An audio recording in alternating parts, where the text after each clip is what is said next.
everyone, and welcome to another review from Colour with Claire.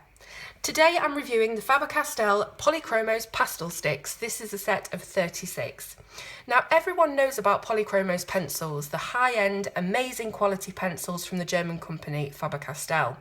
You may not know that they also have a range of soft pastels, and these share the exact same pigments of the Polychromos pencils, meaning that you can do your finer detail work with the pencils, then extend the exact same colours to larger areas on the page, like backgrounds. Claire Holloway did something very similar with Prismacolor's alternative, the new Pastels, so I'll leave the link for her video in the description for you to check out. A few basics about these pastels first of all. They come in sets of 12, 24, 36 and a maximum of 60. I'm not sure why they don't have the whole 120 colours in pastel, but hopefully they will add to the range in the future. You can buy them open stock for about £1.80, which is fantastic, because if there's certain colours that you use more than others, you can replace them without having to buy a whole new set. So I have the 36 set here, which includes a great range of colours, including loads of warm tones for creating your sunset gradients, lots of blues for underwater scenes or skies. It does scrimp a little bit on the greens, but with a smaller set you have to sacrifice something somewhere. If it is greens that you're looking for, I'd have a look at the colours in the 60 set and see if that matches more what you need. So what I love about this selection is that it includes these rich, deep, earthy tones, colours that are among my favourites from the original pencil range. There are two greys, one cool, one warm, a black and two metallics, silver and gold. Now each stick has information printed onto it, but I can see this becoming distorted with use and obviously disappearing altogether as you wear the pastel down. So you may want to organise your colours with labels or something similar. I'll try and bring it up to camera and see if it'll focus. I don't know if it will, but we'll give it a go. Now on the stick it says Germany, then the colour number, which is an exact match for the pencil numbers, then the light fast rating indicated by the stars. Finally, the Faber Castell name and logo. Now, unlike cheaper pastels, you don't seem to get a great deal of pigment all over your hands when you're using them. So they seem to have like a smooth outer coating that prevents this. Don't get me wrong, you're still going to get colourful hands when you use pastels, but these seem nowhere near as crumbly or powdery to the touch as other pastels. Another quick feature of them is that you can scrape off the pigment and mix it with oil or acrylic to make paint, which is a really interesting idea that I may try on mixed media pieces in the future.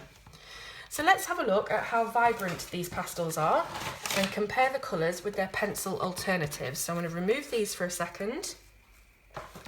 So here is a chart that I've made, and this compares the Polychromos pencils and the pastel alternatives. So each one, just blow it a little bit, each one has the Polychromos on the left hand side and the pastel on the right hand side. So we've got all of them labelled here. I will move it up and down so that you can see all of the colours, and there's also some on the back as well. Now hopefully the camera's picking up the colours as well as I can see with my eyes, because the matches are absolutely brilliant. Now think about it, with the pencils you've got a great amount of pigment of course, but you also have the binders and the other things that make it suitable to form a pencil. Now with these pastel sticks there's no extraneous ingredients, it's pure pigment. So the colours are even more rich and intense than you can get from a pencil. So not only do you have unsurpassed light fastness, but the colour really is more vivid and versatile in these sticks.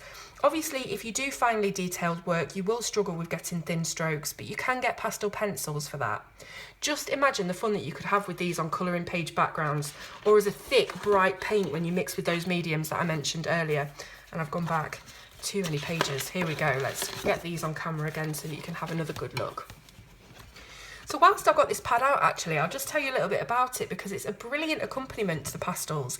This is the Faber Castell mixed media pad. Let's have a look at the cover. Knock everything over while we do it. Let's have a look at the cover.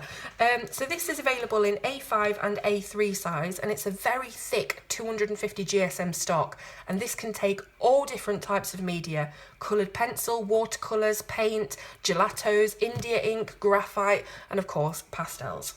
So this A4 size is just right for most printers. So what I'd advise is if you love colouring digital artwork that you've bought online and printed it yourself, print them on this card and throw everything you want at it. I'm just getting into using mixed media now, and it's so much fun using pencils or markers to colour the image, pastels or a watercolour wash on the background, and maybe some Stickles glitter glue to finish it off with a bit of sparkle. So what we're going to have a go at now is seeing these pastels in action. So I'll put this here, we'll zoom in a little bit so we can see. I've just got an imprint from the other colours on there before. And let's get the pastels back. Here we are, we've got them here. Now then, let's have a go at some kind of sunset thing to see how they merge together. We'll start off with this one here. This is number 226. I'm not sure what name it is in the Polychromos.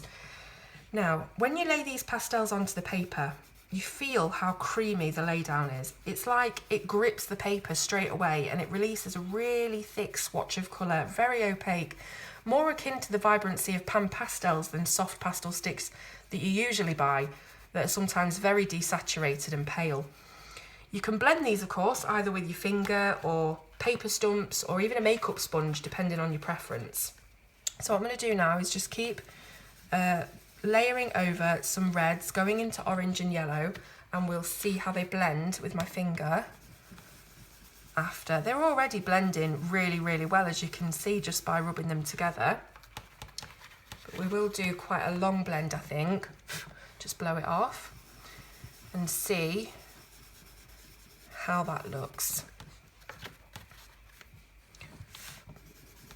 So already to me, it's an absolutely perfect blend. I don't know if I even want to go in there and do anything with it, but I will just for the sake of this demonstration. So I'm just using the pad of my finger and we'll start with the lightest colour and we'll just blend all of it in together. Now, as I say, it's totally up to you what kind of medium you use to blend. You might want to use a paper stump and all the things I mentioned earlier. But yes, this is what you get when you blend them together. Now, obviously, I'm using a very kind of grippy toothed paper, so you do have those kind of marks and lines and gaps left. But if you were using a smoother stock, you wouldn't have anywhere near that kind of lines. But you can just press down a little bit more and fill up the gaps, the tooth of the paper as best you can, like that. So you see how much of a thicker sort of lay down that is. So overall, I'm really, really excited about having the exact Polychromos colours as the pencils, you know, because you'll see if you watch Claire Holloway's video, this means you can create a glow around objects that you've coloured with exactly the same shade, and that looks lovely and so cohesive on the page. Now, these are readily available to buy, and I got mine from Craft Stash, so I'll leave a link in the description for them. They're priced around about the same as the equivalent set in pencil, but you could argue that, you know, you've got a larger amount of true pigment there and more versatility than the pencil, so it is worth it in my opinion.